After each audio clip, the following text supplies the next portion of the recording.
Hi there, this video is to help you be able to understand and read food labels on the back of the foods in the supermarket without getting tricked, because so often something will say healthy on the front, and if you don't understand how to read the label on the back and understand what's there, then you may be eating a lot more sugar and processed foods than you truly want to.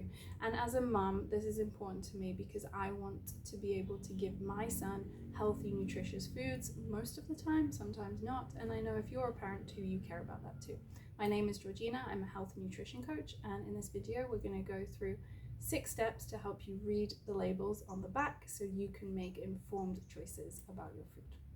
So the first thing is, let's not ever trust anything that's on the front of the pack. It might say healthy, it might say whole grain, but the truth is that anyone can say anything on the front of the pack, and if there is one whole food in there, it can say whole food. If there's one natural source of ingredient, they can say all natural. So we can't trust the words on the front. We have to turn the pack and look at the back of the pack to read the nutritional information. So that's the first thing to remember. The second thing, when you're looking at the ingredients list and the nutritional information on the back, the first 3 items listed are the items that have the largest quantity in there. So what is a good rule is to look at the first 3 items and see if they are foods that you want to have the most of in that thing. So if it's cereal, you want it to have more oats or more natural ingredients, and ideally anything you're buying, you want those first 3 ingredients to be whole foods, so foods in their whole form and not really processed. So that's the first thing to look at. So the second thing to think about is the sugar trap. So there are over 50 names of different types of sugars that can be in our food, and so getting yourself used to seeing these, there'll be words like maltose, dextrose, fructose, ending in O's is a good rule of thumb.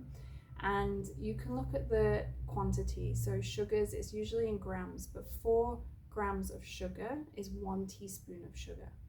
So when you look at something like a yogurt, work out how much it divides by 4, and that's how many teaspoons it has in there. And you might be quite horrified, like I was feeding my son these yogurts every day, not realizing that they had 6 teaspoons of sugar in 1 pot of yogurt. So I don't want to alarm anyone, but it's just worth knowing what we're giving to our children, what we're giving to ourselves. So that's another thing, look at the sugar content. Sodium is something that sometimes they put on the packet. Sodium is just the chemical name for salt, and it's roughly half the number of salt. So sometimes they just put sodium instead of salt because it makes you think that there's less salt in there, but it's just that it is actually more than it shows on the pack. So that's also worth thinking about. Another thing, if the ingredients list is really long and it has words on there that you can't even pronounce, good rule of thumb is if you can't pronounce it, it's likely that your body isn't going to recognize it as food either. So we want to buy foods that don't have massive long ingredients lists and don't have things on there that you've never heard of before, because it's likely that they're not going to be very beneficial for our body. Another thing to think about are the claims that packets will make. So they might say light or low fat. Now, this just might mean that they've reduced the fat, but then they've increased the sugar. So you still have to look at the label, look at the sugar content. Multigrain can contain some whole grains, but it might still not necessarily be healthy for you. So again, look at that ingredients list. What are the top 3 ingredients? And decide from there if this is something you want to put into your body. We mentioned it a little bit before, but they can claim that something is natural, and only 1 ingredient has to be a natural ingredient.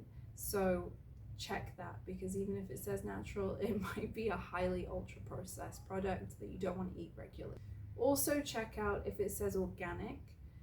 Organic doesn't necessarily mean healthier a lot of the time, and if it says something like organic sugar or agave sugar or honey, it's still sugar, it still has the same impact on our body. So we still want to make sure how much of that we're eating. So just remember again, 4 grams is 1 teaspoon. So whether it's organic or not, you still want to be mindful of how much of that you're putting into your body. And then also, if something says low carb, it could still be very processed, and ultra processed food is not ideal for us. So we want to limit how much of the processed stuff we're eating and eat a lot more whole foods. Equally, if something says plant-based, someone might think it's healthy. The same with gluten-free.